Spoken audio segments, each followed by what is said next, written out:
It's time to bring sexy confidence back. Kimmy Seltzer. That's right. She's here. Let's give her a big round of applause. She's a dating expert and strategist, and she's here to give us the best tips for putting yourself out there. Kimmy, we're so happy to have you back. Thank you for joining us.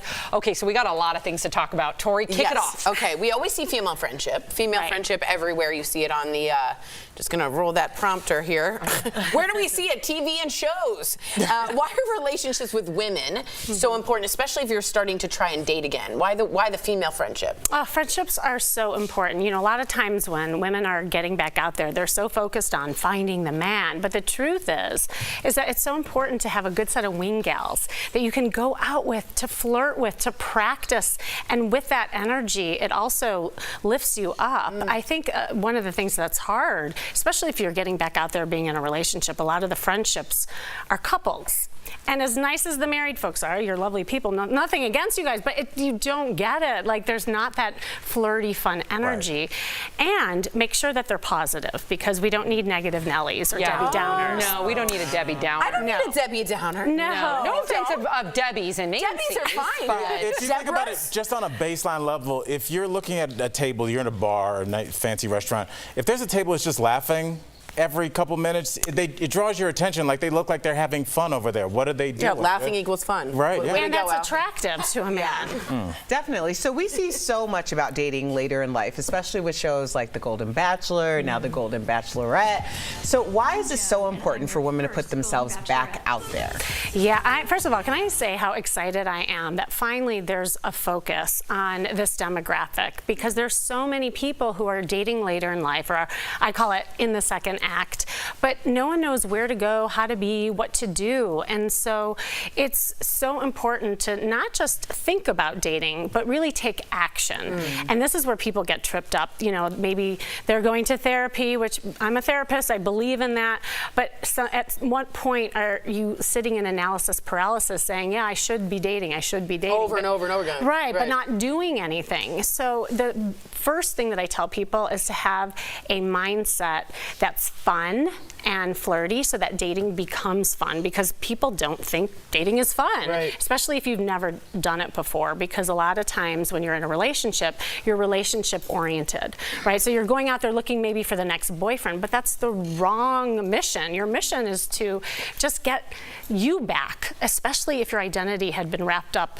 in the couplehood. So important. Well, that kind of leads me to my next question, because, you know, there's some people that might be in the paralysis phase like you're speaking about, but there's also people that don't know if they should even get back out there. Because what if you were married and you just recently lost your partner of a number of years, and there's guilt, or you just feel like you're too old and that time has passed? So how do you know when it's time to start dating after loss? Yeah, you know, I work with a lot of widows and widowers, and one thing that's different going back out there, there's a different sense of loss than, say, like the divorce world, and there's a grieving process that happens, and yes, the guilt of having fun creeps up. So I, first of all, always make sure that you're giving yourself enough time to heal. Healing is super important, so whether that is having a good support system, a therapist, a support group is crucial, and like kind of ease into it. But I always tell people, replace the word dating with being social, because there's less expectation around just the social aspect, and there is no reason why you can't just go and have fun and be around male energy. It doesn't have to be this formal dating, and it'll make it a lot more easy. I love that. That's like really simple. That's great. My dad's having to go through this. We just lost my mom about 5 months ago, and it's not time. But I was just saying, we've been talking about it. Yeah, and it's just, you know, it's kind of awkward and weird and bizarre, and you don't want to hurt Judy's feelings. You were the hot one, you know. But I just, you know, it's just real, and I'm glad we're talking about it. Yeah, that's all. Okay, now for the fun stuff. Okay, fun stuff. One of the most important things for people to know is how to flirt. Can you give us a little demonstration, a flirt demo on how to do this? Okay. Oh gosh, how much time do we have? We have 2 minutes. So much to teach you. Okay, 2 minutes. So first of all, I just want to remind everyone that the true definition of flirting in the dictionary is to behave as though you are attracted to someone without the serious intention of an outcome, which is super important, because everybody's worried about what's next, and you really should be worried about what is. is in the moment, being playful and fun.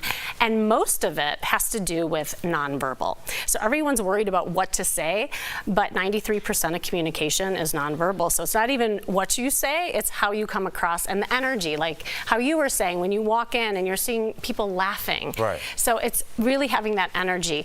So the nonverbal, like body language techniques is something that I teach. I do a lot of flirt workshops. I do retreats where I actually have simulated, like, you know, workshops on this.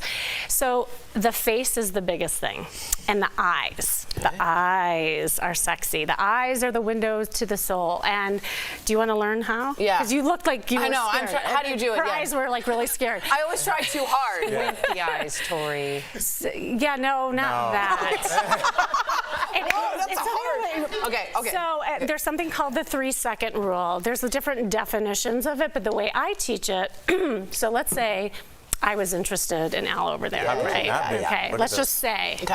And I was talking to you, and we're laughing, and we're having fun, and we're having our drink, and then I see him, and I go, 1, make sure that he sees me. Just having my beer.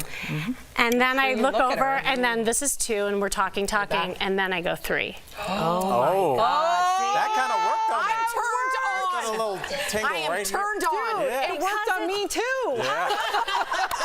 That was, I like that. Can you just run through that one more One more time? That was time. really good. Okay, yeah. Should we do like slow motion? Yeah. Honestly, Okay, ready? yeah. Well,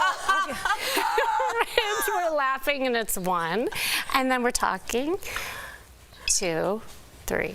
Wow. I mean, Good. See, most guys think it's a fluke, right? Like if you The first time, the yeah. first time. So it's that second time that is the assurance of, yeah, I'm looking at you. Kimmy, it worked. That was People awesome. are blushing That was everywhere. awesome. That was good. Thank you so much, DBL Nation. To get more info on upcoming events and more tips and tricks, visit Kimmy's website. Thank you again. We'll be right back. Thank You're you. amazing. Thank you. Thank That you was so much. good. That was very Yeah. good.